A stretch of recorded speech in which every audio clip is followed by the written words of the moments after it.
PSC ഈ കഴിഞ്ഞ ദിവസം ചോദിച്ച ഡിഗ്രി ലെവൽ എക്സാമിനേഷൻ്റെ ഒരു ചോദ്യം നോക്കാം. 106 ഭേദഗതിയിലൂടെ വരുത്തിയ മാറ്റങ്ങൾ എന്ത് എന്ന് പറഞ്ഞിട്ട് 3 സ്റ്റേറ്റ്മെൻ്റാണ് കൊടുത്തിട്ടുള്ളത്. എന്താണ് 106ാമത്തെ അമെൻമെൻറ്റ്? ഇതിനൊരു പേരുണ്ട്, നാരി ശക്തി വന്ദൻ അധിനിയം. നമ്മുടെ പുതിയ പാർലമെൻറ്റിൽ പാസ്സാക്കിയ ആദ്യത്തെ ബില്ലാണ് നാരി ശക്തി വന്ദൻ അധിനിയം.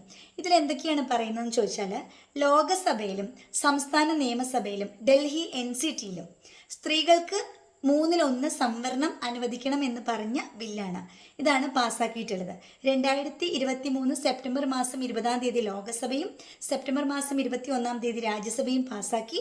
2023 സെപ്റ്റംബർ 28 ഇന്ത്യൻ രാഷ്ട്രപതി അംഗീകരിച്ച വനിതാ സംവരണ ബില്ലാണ് നാരി ശക്തി വന്ദൻ അധിനിയം. ഈ ബില്ലിൽ പ്രധാനപ്പെട്ട വ്യവസ്ഥകൾ: 1, ലോകസഭയിൽ പാർലമെന്റിലെ ലോവർ ഹൗസിൽ സ്ത്രീകൾക്കുള്ള സംവരണമാണ്.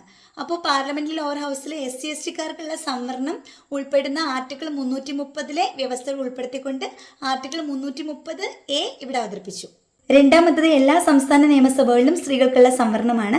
ഇതുമായിട്ട് ബന്ധപ്പെട്ട് ആർട്ടിക്കിൾ 332A ഈ ബില്ല് അവതരിപ്പിക്കുന്നു.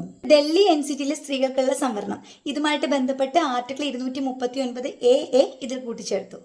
ഈ സംവരണ വ്യവസ്ഥകളെ പുനഃപരിശോധിക്കാൻ പാർലമെന്റിനെ നിർബന്ധിക്കുന്ന ആർട്ടിക്കിൾ 334Aയും ഇതിൽ ഉൾപ്പെടുത്തിയിട്ടുണ്ട്. OBC സ്ത്രീകളുടെ സംവരണം ഇതിൽ പറഞ്ഞിട്ടില്ല.